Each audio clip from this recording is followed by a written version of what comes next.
Shabbat Shalom, bienvenue à tous, bienvenue au nom de l'école de Yeshua, bienvenue donc à cette 20e paracha. Comme vous le voyez en fait à l'écran, eh bien nous sommes là le 12e mois donc de cette année spirituelle. 12e mois, eh bien en fin de compte ici, vous voyez que vous avez 4 Shabbats dans ce 12e mois, et là nous sommes le 3e Shabbat de ce 12e mois. Donc on est à la paracha numéro 20. Très important. Donc il reste un Shabbat, le Shabbat prochain, eh bien nous étudierons la 21e paracha et la 22e paracha. Donc il y aura 2 parachas, donc une partie plus gourmande en fait encore de la parole de notre Dieu. Mais vous remarquez aussi quelque chose de très intéressant, Shabbat prochain, eh bien ce sera l'équinoxe de printemps, qui aura lieu très précisément le samedi 20 mars 2021 à 10h37, heure de Paris. L'équinoxe de printemps est très important, parce que ça nous permet de recaler toujours le calendrier. Donc comme il a lieu un jour de Shabbat en fait ici, eh bien cela veut dire qu'il a lieu avant la fin de cette année spirituelle, qui aura lieu là, donc le 23 mars 2021, comme vous le voyez sur l'écran en bas à droite, qui sera le 31e jour de ce 12e mois. Comme l'équinoxe de printemps a lieu avant la fin de cette année, eh bien la nouvelle année spirituelle pourra commencer le 24 mars 2021. Cette année, il n'y a donc pas de rupture, il y a une continuité, effectivement. Et ça, c'est toujours valable tous les 6 ans. Jusqu'à tous les 6 ans, eh bien, on va opérer comme cela. Puis, eh bien, en fin de compte, la 7e année, nous aurons l'obligation de faire un décalage spirituel. Voilà pourquoi, ici, vous avez 2 parachiotes qui sont prévus pour le dernier Shabbat de ce mois-ci, car l'année où on rajoute une semaine pour recaler le calendrier, eh bien effectivement, on va donc mettre la 22e paracha dans cette semaine supplémentaire. Ainsi, on aura toujours en fait ici le calendrier qui va se recaler correctement. Ainsi, cette nouvelle année très importante va démarrer le 24 mars 2021. Ne l'oubliez pas, afin de rentrer dans l'année spirituelle de Dieu. Je vous rappelle que Dieu dit dans Exode chapitre 12, verset 2, que le mois des épis, le mois en fait de la Pâque de l'Éternel, ce sera toujours le premier mois de l'année. C'est l'Éternel Dieu qui le dit dans la Torah. C'est donc très, très, très important de bien comprendre cela.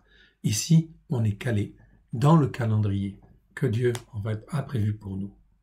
Ces découpages tels qu'ils sont faits, des parachiotes, et le décalage que l'on va avoir à faire, en fait tous les 6 ans, eh bien il était prévu. Dieu l'a donné, effectivement, au travers en fait de ce qu'il a révélé à David, au travers des classes de sacrificateurs. Eh bien, en fin de compte, quand on gère les classes de sacrificateurs, eh bien cela se fait selon un certain ordre, et cet ordre-là, c'est un ordre divin qui permet de gérer justement ce calendrier, en fait ici, solaire, du roi David. Voilà pourquoi il s'appellera calendrier messianique du roi David, dont Yeshua est l'héritier. Donc on est pleinement dans la mécanique céleste que Dieu révèle à David. Voilà pourquoi on rentre dans une dimension spirituelle tout à fait particulière. Je vous encourage donc à découvrir toutes ces choses. Venons maintenant, si vous le voulez bien, à la paracha de la semaine, qui est la 20e paracha. Remettons ces quelques instants à l'Éternel, notre Dieu, notre Père. Père très saint, merci pour cette paracha que tu nous donnes aujourd'hui. Nous voulons l'étudier afin de rentrer encore un peu plus dans tes vérités, à la gloire de ton saint nom. Dans ta vérité, à la gloire de ton saint nom. Merci Seigneur parce que tu nous enseignes avec grâce et vérité au travers de Christ Yeshua. Merci Seigneur de nous révéler la largeur, la longueur, la hauteur, la profondeur, à la gloire de ton saint nom. Voici Seigneur, nous voici devant toi, afin que nous puissions être un même peuple, que nous soyons juifs ou non juifs. Dès lors que nous avons un cœur pour vouloir nous attacher à toi, tu veux faire de chacun de nous un peuple pour toi, à la gloire de ton saint nom. Élevé sur la même parole, à la gloire de ton saint nom, la même Torah, au travers de Christ Yeshua, à la gloire de ton saint nom. Que ton nom soit béni, honoré lui toujours et partout. Merci Seigneur pour ta parole que tu vas nous donner aujourd'hui. Nous voici donc dans la 20e paracha, Tetsavé, tu ordonneras, c'est-à-dire tu vas donner un ordre un ordre pour que cela se fasse d'une manière bien précise. Donc on va lire Exode chapitre 27 verset 20 jusqu'à Exode chapitre 30 verset 10, ou en hébreu Shemot 27-20 à Shemot 30-10. Les Haftarot, ou Haftara au singulier, Ézéchiel 43, 10 à 27, on verra en fin de compte qu'il y a des correspondances très intéressantes. Jérémie 11, verset 16 à Jérémie 12, 15, Jérémie 15, 15 à 16, et enfin le psaume 132. Puis la Brit Hadasha, Marc chapitre 15, verset 16 à 20, et Marc chapitre 15, verset 21 à 28. Commençons si vous le voulez bien. Là, il s'agit de préparer l'huile. Tu ordonneras aux fils d'Israël de t'apporter pour le chandelier de l'huile pure, d'olive concassée, afin d'entretenir les lampes pour que la flamme s'élève continuellement. Donc ici, l'huile, eh bien, elle devait être préparée, mais pas à partir de n'importe quoi. C'était pas des huiles pressées, c'était de l'huile concassée. C'est-à-dire que tu prends en fait des olives et tu les concasses dans un bol ou un récipient. Donc, ça demandait un gros travail. Ok, afin que les lampes soient toujours allumées, que la flamme s'élève continuellement. Donc, le travail du sacrificateur était là, en fin de compte, un travail très sérieux, ok, méticuleux, difficile, ok, mais très important, afin que le peuple soit bien éclairé comme Dieu le voulait. C'est l'image, en fait, pour nous, justement, des pasteurs, des hommes de Dieu, qui doivent, en fin de compte, ici, préparer la nourriture, préparer, en fait, l'huile que l'on va donner aux enfants, afin qu'ils puissent être nourris et éclairés d'une excellente manière.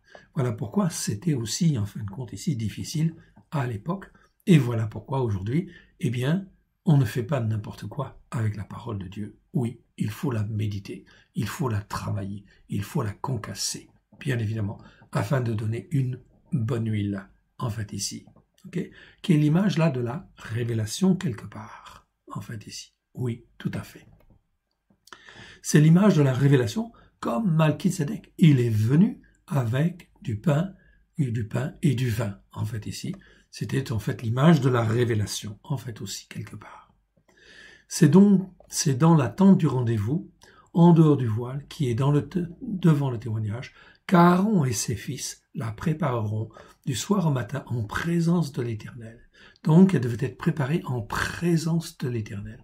C'était là une règle perpétuelle pour leurs descendants et les fils d'Israël.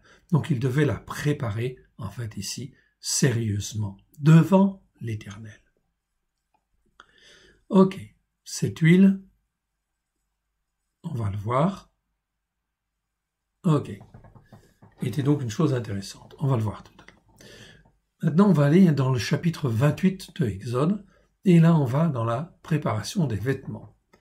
Fais approcher de toi Aaron ton frère et ses fils, et prends-les parmi les fils d'Israël pour les consacrer à mon service, et prends-les parmi les fils d'Israël pour les consacrer à mon service dans le sacerdoce.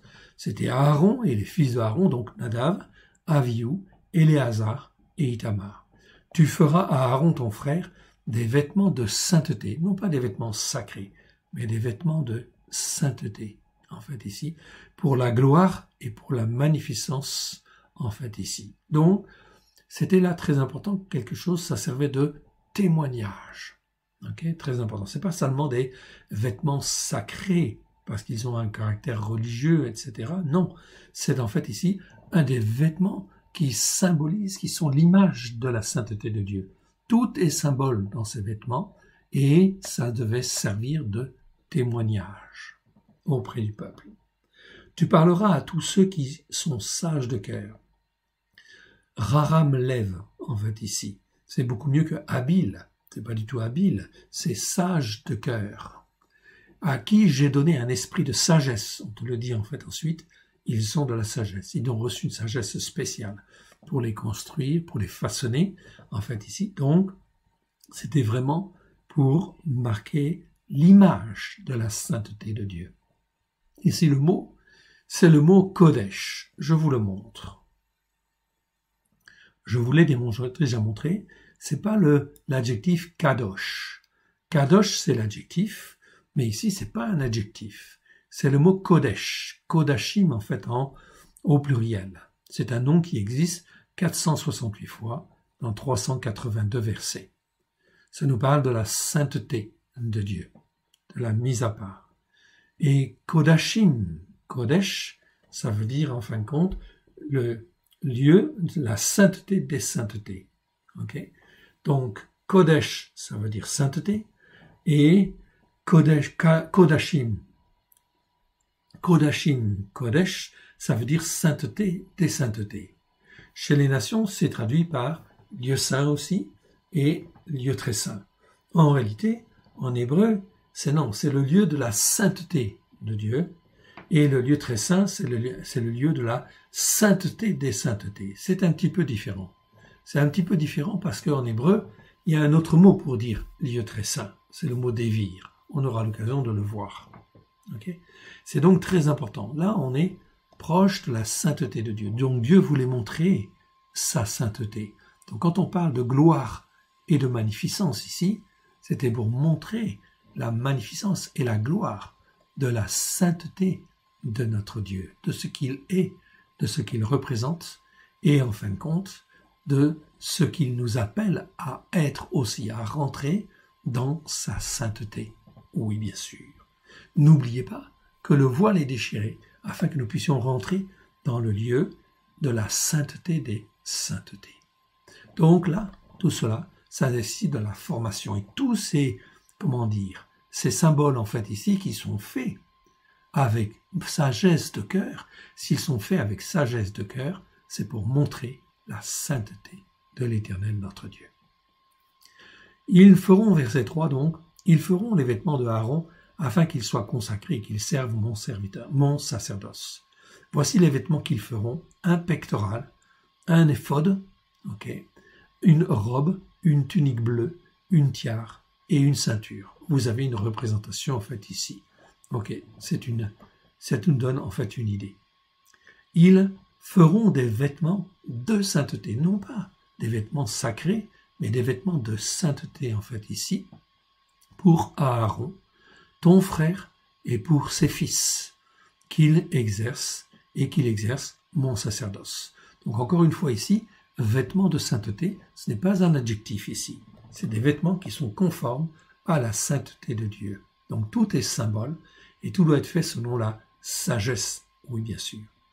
Ils emporteront, verset 5, ils emploieront de l'or, du fil bleu. C'est pas des étoffes teintes en fil bleu, non. Le mot étoffe, teinte, ça veut dire, en fin de compte, c'est des mots qui sont rajoutés. Non, ils emploieront de l'or, du fil bleu, du fil pourpre et du fil rouge écarlate. Mais pas n'importe quel rouge écarlate, c'était le rouge écarlate de l'insecte Coccus ilicis et de fin lin. C'est écrit dans l'Écriture. Donc, ici, Coccus ilicis, je vous l'avais montré déjà, et je vais vous le remontrer, en fait, ici. Vous l'avez là. Vous en avez, en fait, une explication, en fait, ici. Tout simplement. Je vous la mets en évidence. Donc, au-dessus, vous avez, en fin de compte, Térélet, c'est le bleu. Un bleu spécial qui vient d'un coquillage, ça ne venait pas n'importe où, c'était le bleu qui représente Yeshua, en fait, ici, quelque part, c'est un bleu messianique, qui est quelque part, c'est la couleur de notre Seigneur Yeshua. Argaman, ça veut dire pourpre, c'est le signe de la royauté, de la noblesse, en fait, ici. Même chose, c'était fait, en fait, d'une manière, en fait, spéciale, c'était des couleurs qui étaient des couleurs de, riches, en fait, ici, parce que elles n'étaient pas faciles à obtenir, bien évidemment. Et Tolaa, ça veut dire, en fin de compte, rouge écarlate, parfois traduit par vert ou cramoisi. Et Shani, c'est un mot qui existe, en fait, aussi, là, en hébreu, avec le mot Tolaat Shani, c'est-à-dire le rouge écarlate, qui vient du Coccus ilicis. Coccus ilicis, je vous le rappelle, c'est un ver spécial, Le mâle a des ailes, la femelle n'a pas d'ailes. Mais en réalité, quand la femelle elle est fécondée, eh bien, elle va s'accrocher à une branche d'arbre, au bois. Elle va s'accrocher au bois. Et en fin de compte, elle va mourir. Et en mourant, sa carapace va durcir, va faire une coquille de protection, et elle va rougir, elle va être, comment dire, rouge écarlate. Donc c'est pas n'importe quel rouge. Et les œufs, en fin de compte, les petits qui sont là, eh bien, sont enfermés sous cette carapace et vont dévorer, effectivement, la femelle. C'est l'image, en fait, ici, de Yeshua qui meurt, en fait, ici, pour donner la vie. Eh bien, la femelle ici, du cocus ici, meurt pour donner la vie à ses petits. C'est exactement l'image, voilà pourquoi l'Écriture, en fin de compte, dit bien ici que tu ne prendras pas le rouge écarlate de n'importe quelle, en fait, production ou origine. Non, le rouge écarlate, en fait, de Shani, c'est-à-dire du cocus illicis, c'est-à-dire de cette femelle qui meurt pour donner la vie. Ce n'est pas n'importe quel rouge écarlate. Comme pour Yeshua, ce n'est pas n'importe quel sang que nous devenons, en fait, que nous avons la vie. C'est le sang de Yeshua, évidemment. C'est donc l'image, en fait, ici. Vous avez une petite représentation, une petite image sur le côté, où nous voyons justement des femelles accrochées, effectivement, à des petites branches d'arbres, jusqu'à ce qu'en fait, ici, eh bien, elles soient complètement dures et que les petits, en fait, naissent. Donc, c'est par la mort qu'ils naissent à la vie, oui, bien sûr. Donc, ici, c'est donc très important. Ils emploieront, verset 5, de l'or, du fil bleu, du fil pourpre, du rouge écarlate, de l'insecte Coccus illicis et de fin lin. Donc on ne faisait pas ces vêtements n'importe comment. On ne fabrique pas un croyant n'importe comment non plus. En fait ici, ça demande beaucoup de travail, etc. Mais c'est le Seigneur qui fait. Et pour cela, il a besoin de serviteurs, de sacrificateurs qui comprennent ce que Dieu veut faire afin de faire comme lui le veut. Verset 6. Ils feront l'éphod. Donc l'éphod, c'est en fin de compte ici le vêtement que vous voyez, qui est en fait ici sur la tunique bleue, ça c'est l'éphod. Ici, ça vous donne en fait une petite idée. Ils feront l'éphod d'or, de fil bleu, de fil pourpre, de fil rouge écarlate, du coccus illicis et de fin lin retors.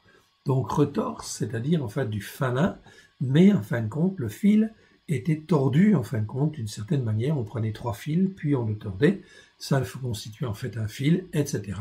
Donc on faisait ça d'une manière en fait très travaillée. C'était du fil, du fin lin retors. Donc c'est comme ça qu'on fait des vêtements de luxe. Il sera artistement travaillé, donc il ne sera pas fait n'importe comment. Donc c'est un travail d'orfèvre, en fait, quelque part.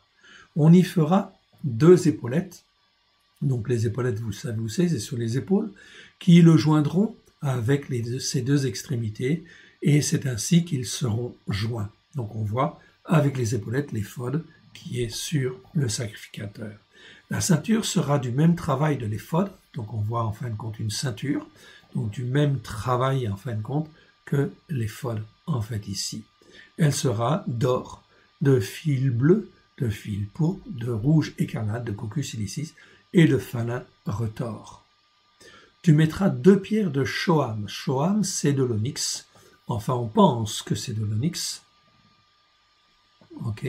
C'est pour ça que certains traducteurs, notamment Rashi, ne traduit pas et dit shoham, des pierres de shoham. C'est normalement de l'onyx. Mais pour ça, c'est une interprétation.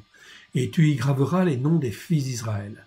Le 6 de leurs noms sur une pierre et 6 autres sur la seconde pierre, d'après l'ordre des naissances. Donc, il y avait des pierres sur les épaules, en fait, du sacrificateur, sur lesquelles étaient gravés les noms de chacune des 12 tribus d'Israël. C'était donc très important parce que le sacrificateur portait ainsi, en fait, sur ses épaules, le nom des tribus d'Israël. C'était donc très, très, très important quelque part pour glorifier Dieu. Tu graveras, verset 11, sur les 2 pierres les noms des fils d'Israël, comme on grave les pierres et les cachets. Tu les entoureras de montures d'or.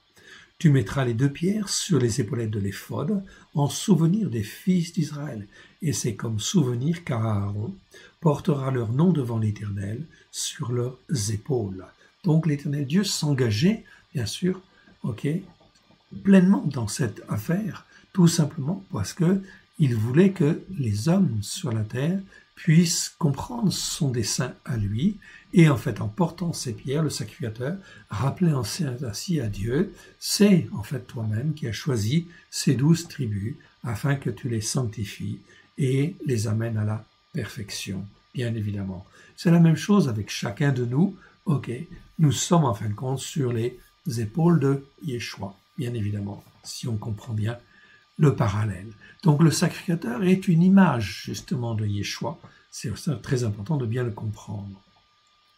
Verset 9. Tu prendras 2 pierres de choix, mais tu y graveras les noms des fils d'Israël. Donc sinon d'un côté, sinon de l'autre côté, tu y graveras les 2 pierres. Tu mettras les 2 pierres sur les épaulettes de l'éphod en souvenir des fils d'Israël. C'est comme souvenir qu'Aaron portera leur nom devant l'Éternel sur les 2 épaules. Verset 13. Tu feras des montures d'or, ok, et 2 chaînettes d'or pur que tu tresseras en forme de cordon et tu fixeras aux montures les chaînettes ainsi tressées. Donc ça, c'était en fin de compte pour l'éphod et tout ce qui était en fin de compte dessus. Ensuite, le pectoral. Le pectoral, c'est bien en fin de compte ce qu'il y a sur la poitrine en fait ici du sacrificateur. Vous le voyez ici, vous en avez une représentation. Tu feras le pectoral du jugement, ici littéralement pectoral du jugement, artistement travaillé en fait aussi. Tu le feras du même travail que l'éphod, tu le feras d'or, de fil bleu, pourpre et rouge écarlate, du cocus illicis et de fin lin retors, dont un ouvrage soigneusement travaillé. Il sera carré et double, sa longueur sera d'un empan, c'est-à-dire environ 22 cm, et sa largeur d'un empan, c'est-à-dire 22 cm. C'était un carré. Ok. Verset 17. Tu y enchâsseras une garniture de pierre. 4. Rangée de pierre. Première rangée, un odem. Donc nous avons mis les noms en fait en phonétique, en hébreu. Phonétique. Odem, c'est normalement un rubis. Une pitda, c'est-à-dire une topaze. Okay. Un bareket, c'est-à-dire une émeraude. Donc en commençant toujours par la droite, vous avez donc une pierre rouge, rubis en fait ici, rouge ou sardoine, ok, on va dire plutôt rouge en fait ici, une topaze c'est plutôt bleu, et une émeraude c'est plutôt vert. Ensuite à la deuxième ligne, seconde rangée, un ophir, c'est-à-dire une escarboucle, en fait ici, c'est aussi une couleur en fait rouge, mais plutôt rouge foncé. En français, certains disent escarboucle. Un saphir, ça, tout le monde s'accorde là-dessus. Ok, donc c'est d'un bleu particulier, en fait, ici. Et un ya'alon, c'est un diamant, en fait, ici. La troisième rangée, un lechem, c'est-à-dire une opale. Un shebo, une agate, qu'on peut représenter par une agate. Un arlama, c'est-à-dire une améthyste, en fait, ici, à gauche.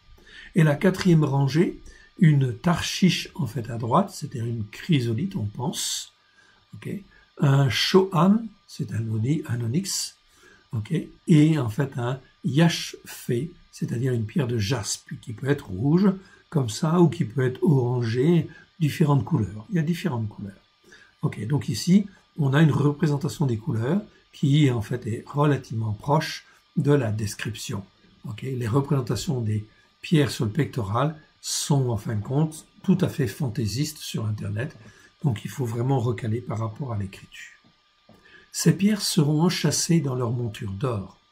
Il y en aura 12 d'après les noms des fils d'Israël. Elles seront gravées comme des cachets, chacune avec le nom de l'une des 12 tribus. Tu feras sur le pectoral des chaînettes d'or pur, tressées en forme de cordon. Tu feras sur le pectoral 2 anneaux d'or. Tu mettras ces 2 anneaux aux 2 extrémités du pectoral. Tu passeras les 2 cordons d'or dans les 2 anneaux aux 2 extrémités du pectoral, et tu arrêteras par devant les 2 bouts des 2 cordons aux 2 montures placées sur les épaulettes de l'éphod. Donc le pectoral devait être placé ainsi et accroché en fin de compte ici sur l'éphod. Donc c'était très important parce que les 12 tribus d'Israël, ok, il y avait donc chacun une pierre, chacune des tribus était considérée comme une pierre. C'est l'image que nous sommes, en fait, dans la main de Dieu. Nous sommes comme des pierres vivantes, des pierres précieuses que Dieu façonne, afin de faire de nous des pierres de valeur, selon les valeurs spirituelles de l'Éternel notre Dieu, notre Père. Jamais d'après les valeurs de ce monde, toujours les valeurs spirituelles de notre Dieu. C'est donc très important. Nous sommes, chacun de nous, dès lors que nous donnons notre cœur et notre vie à Yeshua, eh bien, en fin de compte, nous devenons une pierre précieuse que Dieu va façonner. Et il va faire passer au travers de différentes épreuves afin de nous émonder, nous fortifier, nous tailler comme il le veut et nous donner la brillance que lui veut, afin que son nom puisse être glorifié comme il le souhaite à la gloire de son Saint-Nom au travers de Christ Yeshua. C'est donc très important, un travail. Et ce pectoral était donc sur la poitrine du sacrificateur et donc proche du cœur. C'est ça que cela veut dire. Proche du cœur du sacrificateur. C'est ça que ça veut dire. C'est donc très très important. Une autre représentation ici, bon, ne faites pas trop attention aux couleurs, c'est différent d'une représentation à l'autre, ok, mais ça nous donne une petite idée. Tu feras encore 2 anneaux d'or que tu mettras aux 2 extrémités du pectoral, sur le bord inférieur intérieur, appliqués contre l'éphod.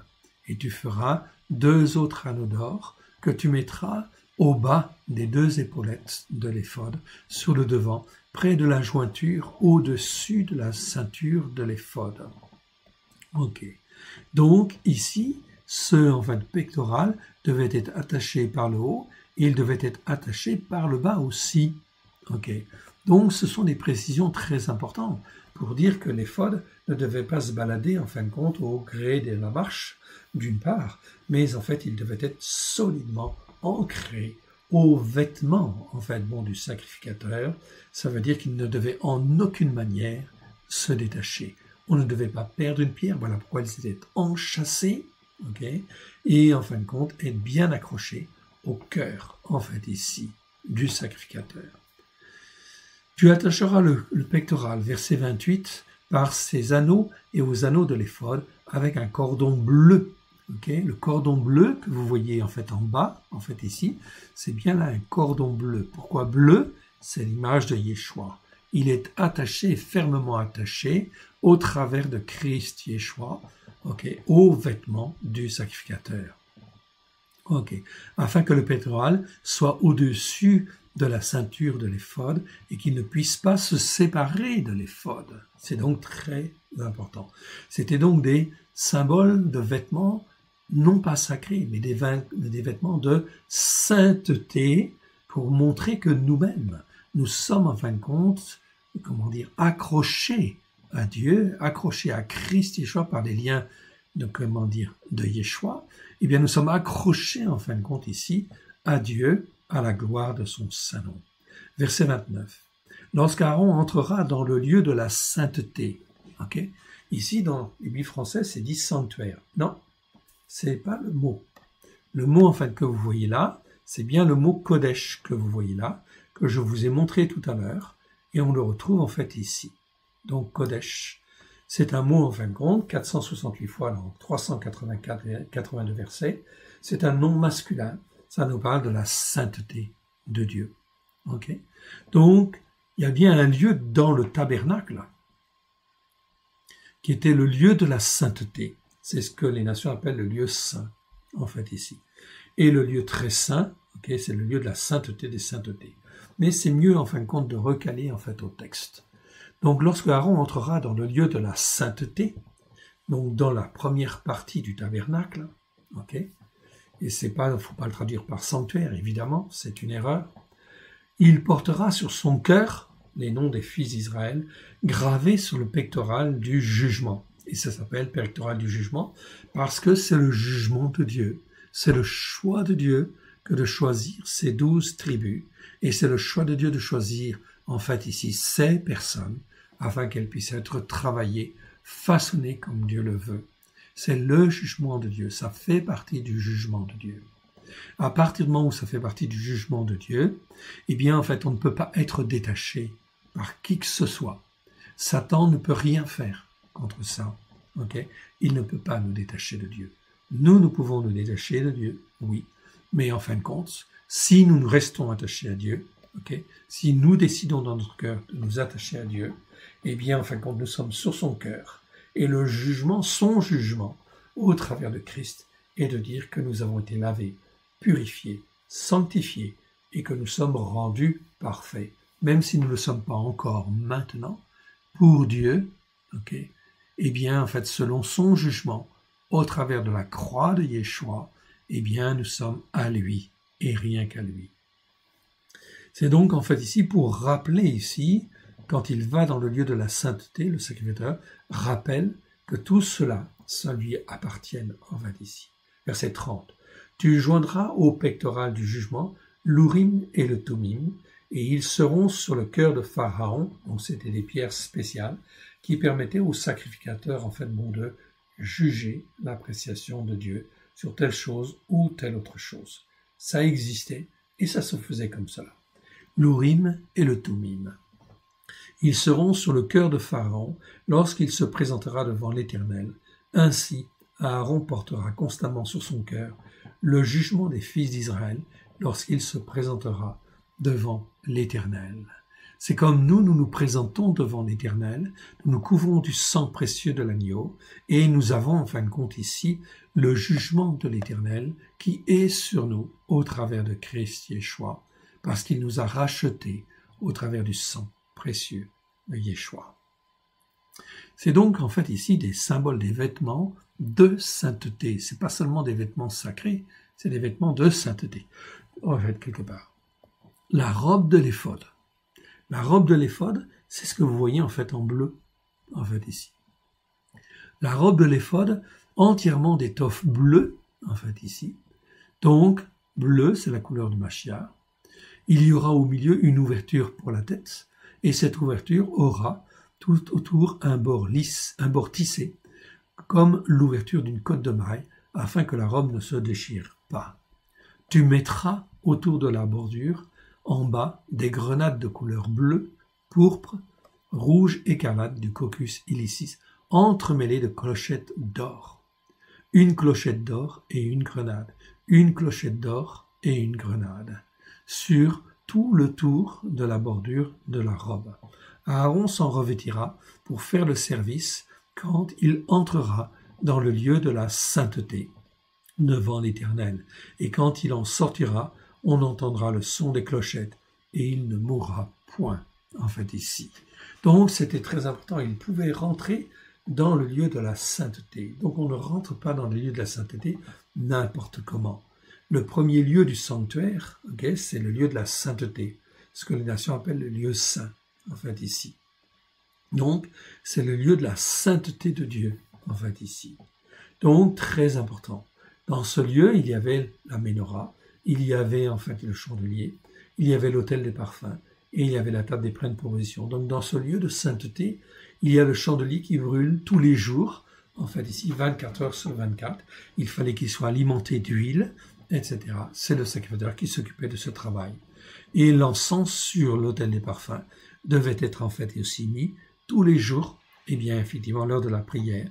Et ça, c'est le sacrificateur qui s'en occupait tous les jours, afin d'honorer l'Éternel. Donc voyons l'éphod. Donc on entendra les clochettes, verset 35, Aaron s'en revêtira, et pour faire le service, quand il entrera dans le lieu de la sainteté, et non pas le sanctuaire, devant l'Éternel. Et quand il en sortira, on entendra le son des clochettes, et il ne mourra point. Sanctuaire, il y a un autre mot pour sanctuaire, c'est pour ça que c'est mieux de ne pas utiliser ce mot-là ici. La marque de la consécration, ici. Donc, sur le front d'Aaron, vous voyez, en fin de compte, il y avait comme une marque. Donc, c'est une marque, en fait, ici. Ce que les nations disent, en fait, ici, un diadème de sainteté. C'est pas tout à fait ça que ça veut dire, en fait, ici. Mais c'est en fait une marque spéciale. Tu feras une lame d'or pure, et tu y graveras comme on grave un cachet, sainteté à l'Éternel. C'est ici la sainteté à l'Éternel. Donc le sacrificateur était recouvert toujours du même mot Kodesh, c'est-à-dire de la sainteté de l'Éternel, en fait ici. Pourquoi? Parce qu'il a un rôle en fait à jouer. C'est l'image de notre Seigneur Yeshua. Il est sainteté à l'Éternel. Oui, bien sûr. Sainteté à l'Éternel. Verset 37, tu l'attacheras avec un cordon bleu. Alors voilà, c'est pas n'importe quel cordon. C'est un cordon bleu, l'image, en fin de compte, de la couleur du Mashiach. Sur la tiare, sur le devant de la tiare, comme vous le voyez ici sur la gravure. Elle sera sur le front de Aaron, et en faisant toutes les offrandes de sainteté, ici pas les offrandes saintes, les offrandes qui sont des offrandes de sainteté, Aaron sera chargé des iniquités, c'est-à-dire des iniquités des siennes, de ceux de sa famille, et en fin de compte des iniquités des enfants d'Israël. Voilà pourquoi il fallait que le souverain sacrificateur soit revêtu de la sainteté afin de ne pas mourir. Et en fin de compte que en fait la sainteté de Dieu puisse être là afin de pouvoir pardonner les iniquités. Aaron sera chargé des iniquités commises par les fils d'Israël à l'encontre de ce que sont toutes les saintetés. Ici, c'est au pluriel. Donc, tout ce qui est sainteté devant Dieu, eh bien, dès lors qu'on ne respecte pas la sainteté de Dieu, ou ce qui est très saint, en fait, ici, ce qui est sainteté des saintetés, eh bien, ça entraîne des péchés, des transgressions, et en fait aussi, systématiquement, des iniquités, c'est-à-dire des choses injustes, qui vont, en fin de compte, ici, pouvoir se répercuter sur les générations suivantes. C'est ça, les iniquités. Donc, ça pose en fait, bien sûr, un problème. Voilà pourquoi le souverain sacrificateur ici pouvait être protégé parce qu'il avait cette lame de consécration où c'était marqué « sainteté à l'Éternel ». Il pouvait donc porter les iniquités des enfants d'Israël à l'occasion de la fête de Kippour notamment, etc. C'était donc très important. Si Dieu a donné cette manière d'agir hier au souverain sacrificateur, vous comprenez bien qu'en fait Yeshua est revêtu, en fin de compte, bien plus de ces qualifications-là, de ces caractéristiques-là. Et il porte en fait aussi toutes nos iniquités. Dès lors que l'on rentre dans, en fin de compte, ici, les fêtes de l'Éternel, ou dès lors que l'on rentre dans le processus de sanctification de l'Éternel, notre Dieu, au travers de Christ Yeshua, son Fils bien-aimé. Donc cette lame, elle est marquée en fait à la fin du verset 38, elle sera constamment sur le front devant l'Éternel pour qu'il leur soit favorable. C'est-à-dire que Dieu, en fin de compte, pardonne, bien sûr, les iniquités. Bien sûr, tout simplement. Les vêtements des sacrificateurs. Verset 39. Tu feras la tunique tressée, donc une tunique. La tunique, c'était ce qui est en blanc, en fait, en dessous. La tunique tressée de falin. Tu feras une tiare de falin, donc une tiare sur la tête, et tu feras une ceinture brodée.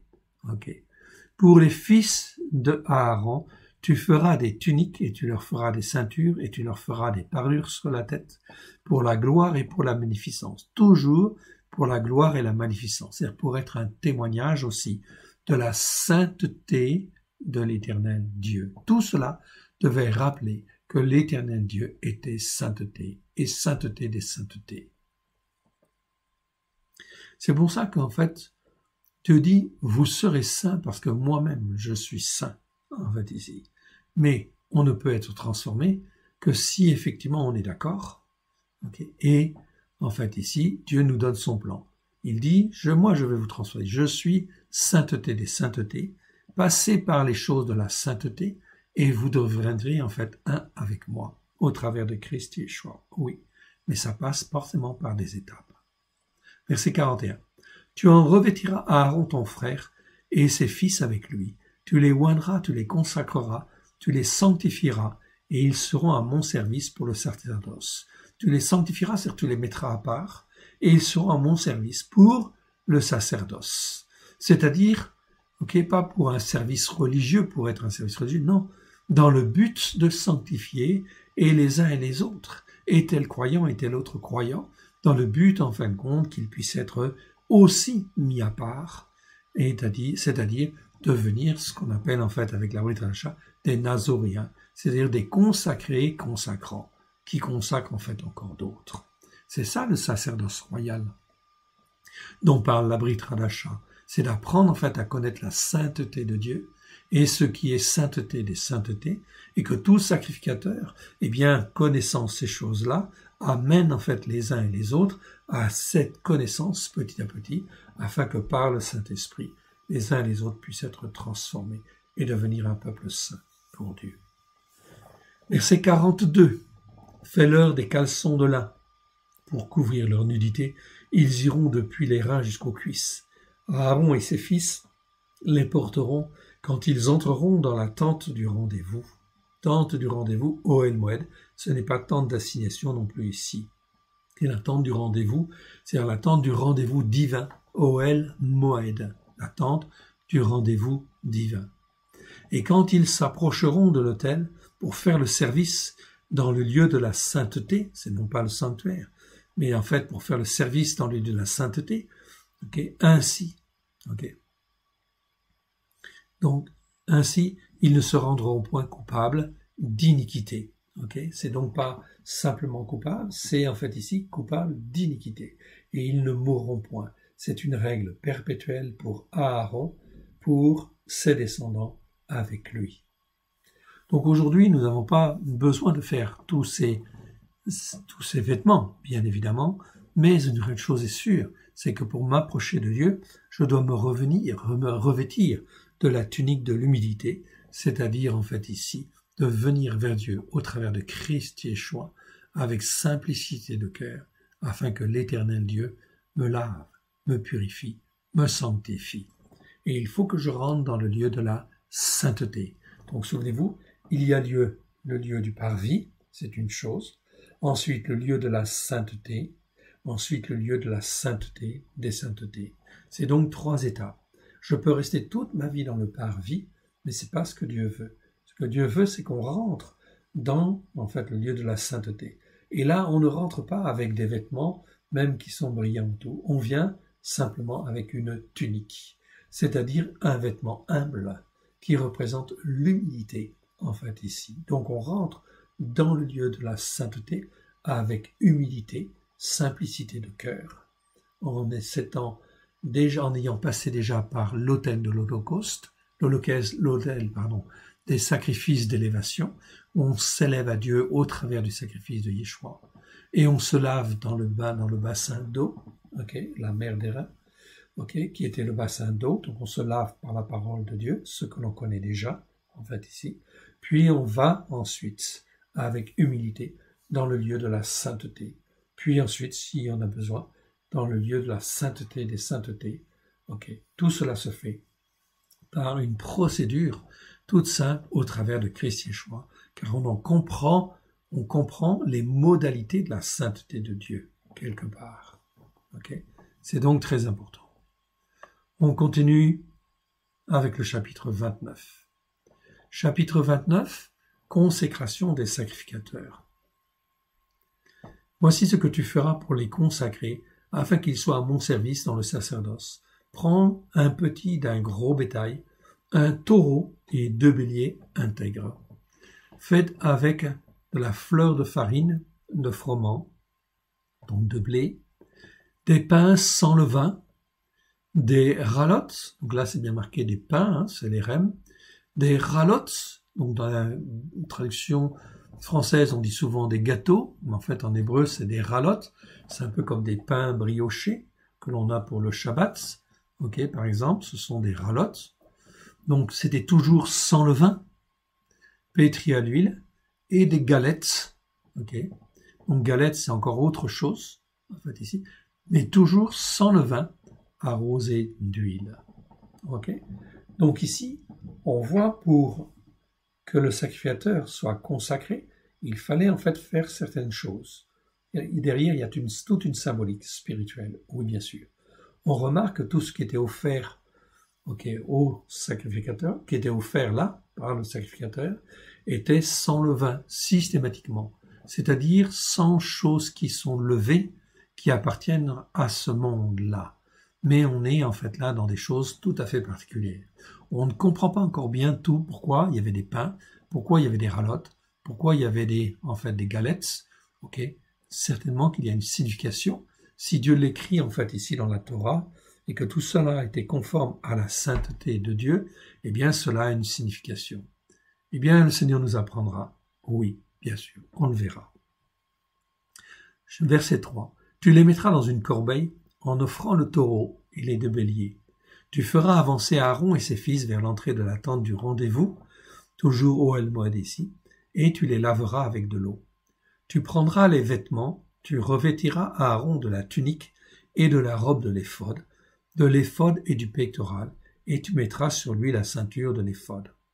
Tu poseras la tiare sur sa tête, et tu placeras la marque, regardez bien ici, la marque de la sainteté sur la tiare. La marque, en fait, ici, je vais aller voir, c'est petit o, c'est netzer. Donc, ça ne veut pas dire couronne, ça ne veut pas dire diadème, c'est en fait la marque de la consécration, en fait, ici. Netzer, c'est le mot qui est à l'origine, Nézer, c'est la même chose que Nézir, ok? C'est la marque de la consécration. C'est comme nous, quand nous sommes à Christ, en fait, lorsque nous appartenons au Christ hébreu, eh bien, nous sommes en fin de compte des nazoréens, c'est-à-dire des consacrés consacrants, ok, qui consacrent d'autres personnes, parce que nous sommes appelés à être des consacrés consacrants. C'est la même racine. Ici, il y avait donc la racine, la marque du nézer, de celui qui est consacré. Et bien, de la même manière, lorsque nous appartenons à Christ, nous sommes consacrés. Nous avons la marque du Nézir sur nous, ou la marque des nazoréens, plus précisément, en fait, ici dans la Brit Hadasha. Donc, tu placeras la marque de la sainteté sur la tiare. Donc, de la sainteté de tout ce qui est sainteté à l'Éternel, en fait, ici. Il devient sainteté à l'Éternel. Voilà pourquoi il ne peut pas faire n'importe quoi, bien évidemment. Verset 7. Tu prendras l'huile d'onction et tu en répandras sur la tête et tu l'oindras. Ok, donc l'huile, c'est l'image là du Saint-Esprit, de la révélation du Saint-Esprit, évidemment. Ok. Tu feras, et de la puissance du Saint-Esprit, oui bien sûr. 8. Tu feras approcher ses fils et tu les revêtiras de tuniques. Des tuniques. Tu mettras une ceinture à Aaron et à ses fils. Tu attacheras des parures sur la tête des fils d'Aaron. Okay. Le sacerdoce leur appartiendra par une règle perpétuelle. Tu consacreras donc Aaron et ses fils. Tu amèneras le taureau devant la tente du rendez-vous. Okay. O-El Moed ici. Donc c'est pas la tente d'assignation, hein, c'est la tente du rendez-vous. Okay. Du rendez-vous divin. Aaron et ses fils poseront leurs mains sur la tête du taureau. Tu égorgeras le taureau devant l'Éternel à l'entrée de la tente du rendez-vous. Tu prendras du sang du taureau et tu mettras avec ton doigt, que tu en mettras avec ton doigt sur les cornes de l'autel et tu en répandras tout le sang au pied de l'autel. Tu prendras toute la graisse qui couvre les entrailles, le grand lobe du foie, les deux rognons et la graisse qui les entoure, et tu brûleras cela sur l'autel. Mais tu brûleras au feu hors du camp la chair du taureau, sa peau et ses excréments. C'est un sacrifice pour le péché, en fait, ici. Donc, ce qui était pour le péché, c'était en dehors du temple, en dehors de l'entrée, de la tente du rendez-vous. Voilà pourquoi Yeshua est mort au-delà, bien sûr. Ok. Sur le mont Golgotha. Ok. Tu prendras l'un des béliers, Aaron et ses fils, poseront leurs mains sur la tête du bélier. Tu égorgeras le bélier, tu en prendras le sang et tu le répandras sur l'autel tout autour. Tu couperas le bélier par morceaux, tu laveras les entrailles et les jambes, et tu mettras sur les morceaux et sur la tête, et tu mettras sur les morceaux et sur sa tête. Tu brûleras tout le bélier sur l'autel, c'est un sacrifice d'élévation, non pas un holocauste, sacrifice d'élévation à l'Éternel, pour s'élever vers l'Éternel. C'est une offrande consumée par le feu, une agréable à l'Éternel. Donc ça, qu'est-ce qui était en fait agréable à l'Éternel? L'odeur, en fin de compte, ici, de l'animal qui brûle? Non. C'est le fait de se consacrer entièrement à l'Éternel, qui était en fait une agréable odeur à l'Éternel. Voilà pourquoi lorsqu'on s'élève vers Dieu, on fait un sacrifice d'élévation, c'est-à-dire qu'on veut s'approcher de Dieu, eh bien, effectivement, il faut le faire entièrement, corps, âme et esprit, évidemment, à la gloire de l'Éternel. C'est là, en fin de compte, et là, c'était consumé entièrement par le feu. On ne te demande pas d'être consumé par le feu, mais comme si, en fin de compte, tu n'avais pas de valeur et que tu t'offres entièrement à Dieu. Ok. Comme un sacrifice entièrement consumé. Tu prendras l'autre bélier, Aaron et ses fils poseront leurs mains sur la tête du bélier. Tu égorgeras le bélier, tu prendras de son sang et tu en mettras sur le lobe de l'oreille droite de Aaron, sur le lobe de l'oreille droite de ses fils, sur le pouce de leur main droite et sur le gros orteil de leur pied droit, et tu répandras le sang sur l'autel tout autour. Donc c'était une manière de les consacrer. On consacrait ici l'oreille droite pour qu'en fait il puisse bien entendre. Ok, le pouce droit afin que les œuvres qu'il fait soient sanctifiées, et l'orteil droit afin que la marche du sacrificateur soit aussi pleinement sanctifiée. Tu prendras du sang qui sera sur l'autel et de l'huile d'onction. Tu en feras l'aspersion sur Aaron et sur ses vêtements, sur ses fils et sur leurs vêtements. Ainsi seront consacrés Aaron et ses vêtements, ses fils et leurs vêtements. Tu prendras la graisse du bélier, la queue, la graisse qui couvre les entrailles, le grand lobe du foie, les 2 rognons et la graisse qui les entoure, et l'épaule droite, car c'est un bélier de consécration. Consécration au pluriel. Donc ça veut dire que la consécration, c'était quelque chose de tout à fait particulier, et il fallait passer en fin de compte qu'un certain nombre de jours pour cette consécration, et que en fin de compte le sacrificateur puisse être, comme Dieu le voulait, imprégné de la sainteté de Dieu. Donc tout cela, ce ne sont pas des règles religieuses, c'était dans le but d'approcher la sainteté de l'Éternel Dieu. On continue avec le verset 23. Tu prendras aussi dans la corbeille des matzot placés devant l'autel un seul morceau de pain. Ok? Donc ici, c'est un seul. On a changé. Avant, j'avais mis en fait une miche, mais c'est mieux en fait un morceau. Un seul morceau de pain, une rala à l'huile et une galette. Ok? Donc on retrouve ces 3 éléments. Il faut donc creuser en fait encore plus dans les racines hébraïques de la foi pour en comprendre la dimension spirituelle. Pourquoi en fait un morceau de pain? Pourquoi une rala? Pourquoi en fin de compte une galette? Quelle est la signification derrière tout cela? Il y a bien sûr des réponses. Cela viendra au temps. Et pour le moment, on n'en est pas là. Tu mettras toutes ces choses sur les mains de Aaron et sur les mains des fils de ses fils. Tu les agiteras de côté et d'autre. Donc, ces éléments-là seront agités de côté et d'autre. Ces éléments qui sont a priori ordinaires seront agités de côté et d'autre. Tu les ôteras ensuite de leurs mains et tu les brûleras sur l'autel.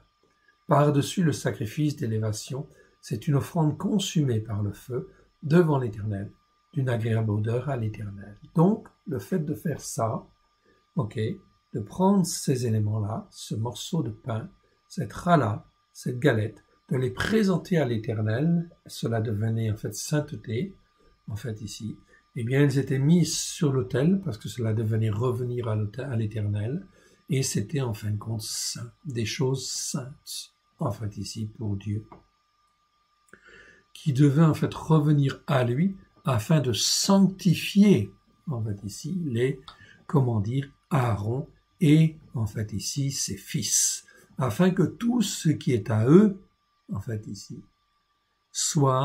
qui soit mauvais, eh bien, soit donné à l'Éternel, donc qu'ils soient rendus complètement saints.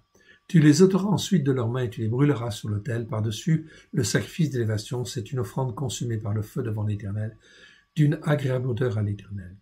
Tu prendras la poitrine du bélier qui aura servi aux consécrations de Aaron, et tu l'agiteras de côté et d'autre devant l'Éternel. Ce sera ta portion. Dès lors que c'était agité, cela devenait sainteté à l'Éternel. Et donc, eh bien, c'était la part du sacrificateur. Oui, bien sûr.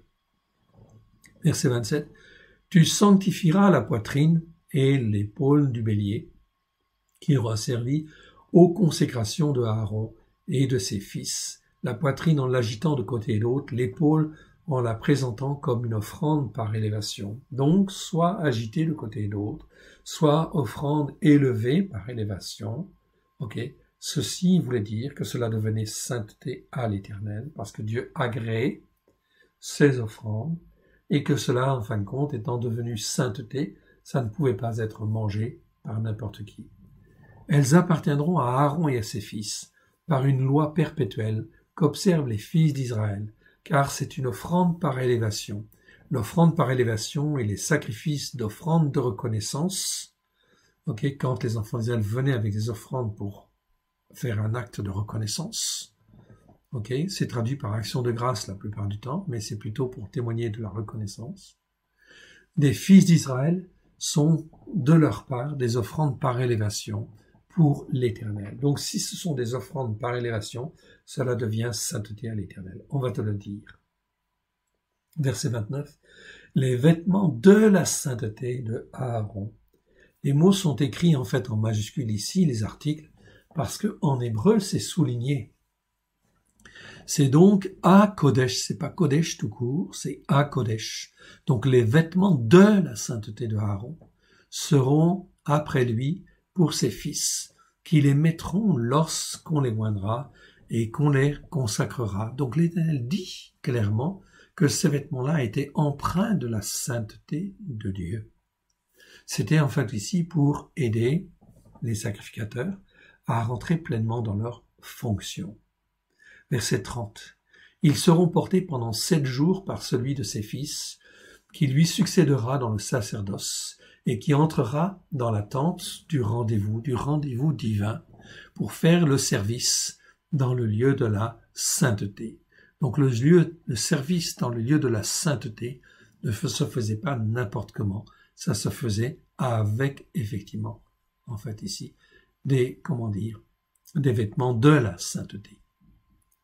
Tu prendras le bélier de consécration et tu en feras cuire la chair dans un lieu saint. Voilà, je vous disais qu'il y avait un autre mot pour dire les lieux saints. Oui, ici, en fait, le mot c'est, ici, lieu, c'est makom, et saint, c'est kadosh, c'est l'adjectif.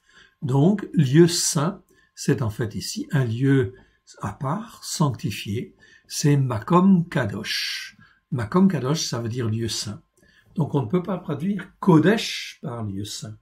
Parce que, en fait, ici, lieu saint, il y a un autre mot, en fait, en hébreu pour le traduire. D'où les confusions dans nos traductions françaises, où parfois c'est très difficile de lire certains passages, parce qu'on lit et on n'y comprend rien, parce que la confusion, en fait, est là. Pourquoi? Eh bien, parce que la chrétienté ne s'est jamais intéressée à la sainteté, en fait, de Dieu, en fait, directement. Donc, ça, c'est, en fait, ici, quelque part, quelque chose de très, très grave, oui, bien sûr.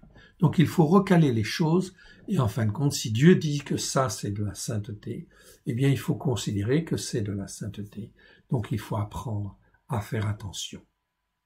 31. Tu prendras le bélier de consécration et tu en feras cuire la chair dans un lieu saint. Ici, Makom Kadosh. Aaron et ses fils mangeront à l'entrée de la tente du rendez-vous. C'est la tente du rendez-vous divin. La chair du bélier et le pain qui sera dans la corbeille. Ils mangeront ainsi ce qui aura servi d'expiation, afin qu'il soit consacré et sanctifié.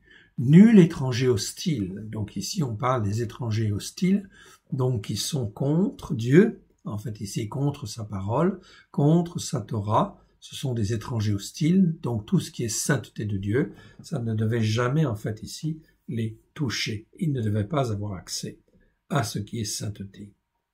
N'en mangera nul étranger hostile, étranger hostile, je vous le montre, petite o, c'est zour. Zour, en fait, ici, c'est un verbe qui veut dire étranger, méchant, hostile, agressif. Ça peut être un terroriste aussi, quelque part, etc. C'est quelqu'un qui est hostile à Dieu, méchant contre Dieu, etc. Et qui vise à détruire ou détourner. En fait, ici, quelque part. Mais on n'est plus pas dans simplement la séduction. Non, ici, c'est carrément, en fin de compte, pour détruire, en fait, ici. Nul étranger hostile n'en mangera, car c'est là la sainteté. C'est pas une chose sainte, c'est sainteté à l'Éternel. Ok. Verset 34. S'il reste de la chair de consécration et du pain jusqu'au matin, tu brûleras dans le feu ce qui restera. On ne le mangera point, car c'est là la sainteté. Une chose sainte, ok, c'était une manière de traduire, ok, de la plupart des traducteurs, mais ici c'est Kodesh, donc c'est sainteté à l'Éternel. Donc dès lors que c'est sainteté à l'Éternel, on fait pas n'importe quoi avec ça. Donc plutôt que de le prendre des risques avec, on le brûle, en fait ici, on le détruit.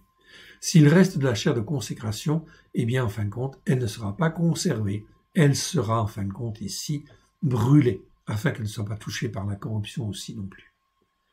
Tu suivras à l'égard de Aaron et de ses fils tous les ordres que je t'ai donnés. Tu emploieras 7 jours à les consacrer. Donc pour les consacrer, il fallait 7 jours dans la présence de Dieu, afin qu'ils soient remplis en fait ici de toute la connaissance que Dieu voulait. 7 jours, ça se fait pas en un jour, ça se fait ici en 7 jours.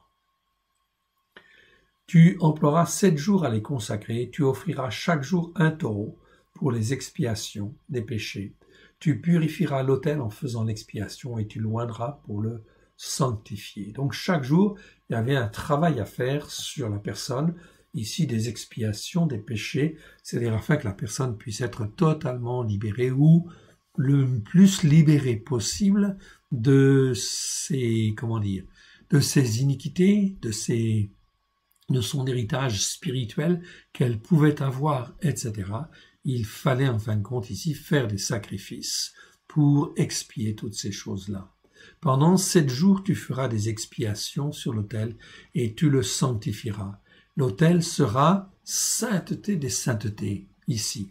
Donc, on retrouve en fait notre mot en fait ici, ok, que je vous ai indiqué en fait ici plusieurs fois. C'est ici le mot Kodesh. Mais ici, on a Kodashim, Kodesh, c'est-à-dire 2 fois, dont un est au pluriel. Kodashim, en fait, ici, c'est pluriel, ok, et Kodesh, c'est singulier. Donc, ça fait Kodesh, Kodashim. Kodesh, Kodashim, eh bien, ça veut dire sainteté des saintetés. C'est-à-dire, parmi tout ce qui est sainteté, eh bien, en fin de compte, ça, c'est encore, en fait, ici, sainteté. C'est encore plus fort que la sainteté tout court. C'est sainteté des saintetés. L'autel sera sainteté des saintetés, parce qu'il devait servir à l'expiation. Oui, bien sûr. Et tout ce qui touchera l'autel sera sanctifié pour l'Éternel. C'était donc, en fait, ici, l'apprentissage de la crainte de l'Éternel, l'apprentissage de ce qui est sainteté, ou sainteté des saintetés. Voici ce que tu offriras sur l'autel. 2 agneaux d'1 an chaque jour à perpétuité. Ok, tu offriras l'un des agneaux le matin et l'autre agneau entre les 2 soirs. Tu offriras avec le premier agneau un 10e d'épha de farine de fleurs pétries à l'huile, de fleurs de farine pétries dans un quart de hin d'huile. Un quart de hin, ça veut dire 1,5 litre à peu près. D'huile d'olive concassée, donc non pas pressée mais concassée, et une libation d'un quart de hin de vin. Donc ici, un quart d'huile d'olive concassée, ça veut dire derrière, il y a eu du travail. Ok, il y a eu un travail de maturité, de transformation, en fait ici. Verset 41. Tu offriras le second agneau entre les 2 soirs avec une offrande et une libation semblable à celle du matin. C'est une offrande consumée par le feu d'une agréable odeur à l'Éternel. Verset 42, voilà le sacrifice d'élévation perpétuelle qui sera offert par vos descendants à l'entrée de la tente du rendez-vous divin devant l'Éternel. C'est là que je me rencontrerai avec vous et que je parlerai. Je me rencontrerai là avec les fils d'Israël et ce lieu sera sanctifié par ma gloire. Par ma gloire. Je sanctifierai la tente du rendez-vous divin. Okay. Tout ce qui est rendez-vous divin, c'est extraordinairement important. C'est pour ça que les fêtes de l'Éternel sont appelées des rendez-vous divins. C'est-à-dire, ce sont des moments, c'est l'occasion particulière où on peut être touché, en fait, ici, par la sainteté de Dieu, car le Shabbat fait partie des choses saintes, ou je veux dire, en fait, la Bible dit, c'est sainteté à l'Éternel, tout simplement. Le Shabbat, si tu le respectes avec ton cœur, c'est sainteté à l'Éternel. Et si c'est sainteté à l'Éternel, si ça devient sainteté à l'Éternel pour toi, alors là, c'est tout bon, c'est très bien. Parce que l'Éternel sait très bien ce dont tu as besoin afin d'être sanctifié, purifié. Ok. Donc, cela devient sainteté. Ok. Je sanctifierai Aaron. Donc ici, je rencontrerai là. Ok. Je sanctifierai la tente du rendez-vous. Ok. Et l'autel. Je sanctifierai Aaron et ses fils. Donc Dieu dit, en fait, je vais les mettre à part. Ok. Parce qu'ils vont être instruits d'une certaine manière par le Saint-Esprit. Esprit de la sainteté, en fait, ici. Dans la Torah, c'est écrit. Ok. Ce n'est pas seulement l'Esprit Saint. C'est l'Esprit de la sainteté de Dieu. Ok, la sainteté, elle vient et elle sanctifie, purifie, guérit, délivre, bien sûr. Ok. Je sanctifierai Aaron et ses fils pour qu'ils soient à mon service dans le sacerdoce. Voilà pourquoi toutes les fêtes de l'Éternel sont appelées, en fait, ici, des saintetés à l'Éternel. Toutes les fêtes de l'Éternel, ce sont des moments dans l'année qui sont des moments particuliers, des moments, privilégiés où tu peux rentrer dans la présence de l'Éternel, dans la sainteté de l'Éternel. Cela se fait simplement par une question d'obéissance et de soumission à sa parole, la parole qu'il nous révèle. Job veut dire, j'ai fait plier ma volonté à la parole révélée de l'Éternel. C'est très précisément ce qu'il dit. Verset 45. J'habiterai au milieu des fils d'Israël. Donc la volonté de Dieu est claire. J'habiterai au milieu des fils d'Israël. Je serai Elohim pour eux. Il ne dit pas je serai leur Dieu, non. Il dirait je serai Elohim pour eux, c'est-à-dire le Dieu de la justice et le Dieu qui a créé le ciel et la terre. Ils connaîtront que je suis l'Éternel, leur Elohim, qui les a fait sortir du pays de Misraïm, pour nous qui les a fait sortir des ténèbres, de nos maisons d'esclavage, pour habiter au milieu d'eux. Dieu veut habiter au milieu. Mais alors fais-lui une place dans ta vie. Prends les fêtes de l'Éternel comme des occasions saintes, des occasions de sainteté, afin de rentrer dans la présence de l'Éternel. Voilà le nouveau calendrier, une nouvelle année spirituelle vient. Eh bien, en fin de compte, tu as la possibilité d'écouter et de mettre en pratique, en toute simplicité de cœur. Eh bien, en fin de compte, mets-toi à l'œuvre et rentre dans ces moments de sainteté qui sont les fêtes de l'Éternel. Où l'Éternel, parce qu'il est très saint, ne veut aller que dans un lieu où il y a la sainteté. Le lieu où il y a la sainteté, ça peut être chez toi. Mais alors, il faut nettoyer ta maison aussi, hein? D'accord? Comme si tu voulais recevoir un grand roi, et le roi des rois, et le Seigneur des seigneurs. Alors, passe par le nettoyage de ta maison. C'est aussi très important. Pas d'idole dans ta maison. Si tu as, en fin de compte, ici des statues qui viennent de la Chine avec des idoles, des choses comme cela, eh bien, encore, fais le nettoyage chez toi, parce que c'est dangereux, en fait, ici. Si tu veux que Dieu vienne chez toi, il faut que ce soit nettoyé spirituellement.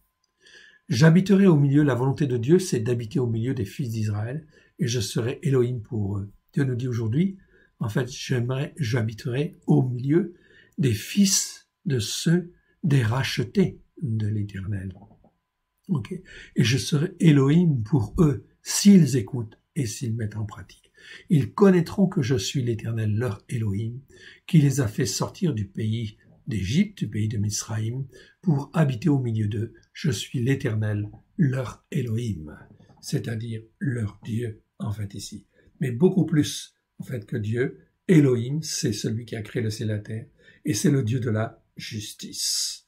Alors, si l'Éternel Dieu, l'Éternel Dieu, ton Elohim, est avec toi, alors là, tu n'as rien à craindre. On termine l'étude de cette paracha par, en fait, ici, Shemot 30, versets 1 à 10, l'autel des parfums. Tu feras un autel pour brûler des encens. C'est pas forcément de l'acacia. Donc ici, certains traducteurs, notamment Rashi, ne traduit pas, il dit bois de chittim. Donc c'est un bois spécial. On n'est pas sûr que ce soit de l'acacia, c'est possible. Mais en fait, on va rester, quand on ne sait pas, on reste sur le nom hébreu. Tu feras un autel pour brûler des encens, c'est pas des parfums ici, c'est des encens. Tu le feras de bois de chittim. Sa longueur sera d'une coudée, c'est-à-dire environ 44 cm. Sa largeur d'une coudée, environ 44 cm. Et il sera carré. Sa hauteur sera de 2 coudées, c'est-à-dire 88 cm. Tu feras des cornes au sortir, qui sortiront de l'autel. Donc vous voyez des cornes à chaque coin, c'est très bien. Tu le couvriras d'or pur, le dessus, les côtés tout autour et les cornes. Tu y feras une bordure d'or tout autour et une bordure d'or tout autour. Tu feras au-dessus de la bordure 2 anneaux d'or, au-dessous de la bordure 2 anneaux d'or, aux 2 côtés. Donc sur les côtés, on faisait donc ici 2 anneaux d'or. Tu en mettras un aux 2 autres côtés pour recevoir les barres qui serviront à le porter. Tu feras les barres de bois de chittim et tu les couvriras d'or. Tu placeras l'autel en face du voile qui est devant l'arche du témoignage, en face du propitiatoire qui est sur le témoignage et où je me rencontrerai avec toi. Donc l'autel des parfums ici, quand je suis dans le parvis, je rentre dans le lieu de la sainteté, j'ai à ma gauche le chandelier, à ma droite les pains de proposition, et en face, j'ai l'autel des parfums, cet autel-là, en fait ici, qui était devant le voile, en fait, qui séparait le lieu de la sainteté du lieu de la sainteté des saintetés, où derrière ce voile, il y avait l'arche, en fait ici, d'alliance, qui servait là de témoignage. Verset 7. Aaron y fera brûler de l'encens odoriférant, donc de l'encens, qui était fait d'une certaine manière, pour honorer Dieu. Donc c'était fait d'une certaine manière pour correspondre à la sainteté de Dieu. C'était pas un aspect religieux, non, c'était pour en fait toucher à la sainteté de Dieu. Il en fera brûler chaque matin lorsqu'on préparera les lampes. Donc ici, le sacrificateur rentre chaque matin, et il fait brûler de l'encens et il prépare les lampes pour qu'il y ait suffisamment d'huile pour qu'elles brûlent toute la journée. Il en fera brûler aussi entre les 2 soirs, c'est-à-dire entre 15 heures, souvent entre 15 heures et 16 heures. C'était souvent 15 heures au temps en fin de compte de Yeshua. Lorsqu'il arrangera les lampes, la même chose, il arrangeait les lampes. Donc 2 fois par jour, le sacrificateur rentrait dans le lieu de la sainteté. C'est ainsi que l'on brûlera à perpétuité de l'encens devant l'Éternel parmi vos descendants. C'était une manière d'honorer en fait l'Éternel. Et c'est à ce moment-là ce qu'on appelle le moment de la prière. Au temps, en fin de compte, de Yeshua, les disciples, en fait, ici, s'arrêtaient de travailler, et au moment de la prière, vous aviez personne qui travaillait en Israël. On se prenait le temps de prier, en fait, au moment de la prière, et parce que le sacrificateur faisait monter l'encens, cela faisait monter aussi toutes les prières de ceux qui priaient. Voilà pourquoi c'était des temps privilégiés, des temps de sainteté, en fait, ici. 10. 9. Vous n'offrirez sur l'autel ni encens étranger hostile, donc en fait ça ne devait pas être fait n'importe comment, ni sacrifice d'élévation, ni offrande ordinaire, vous n'y répandrez aucune libation.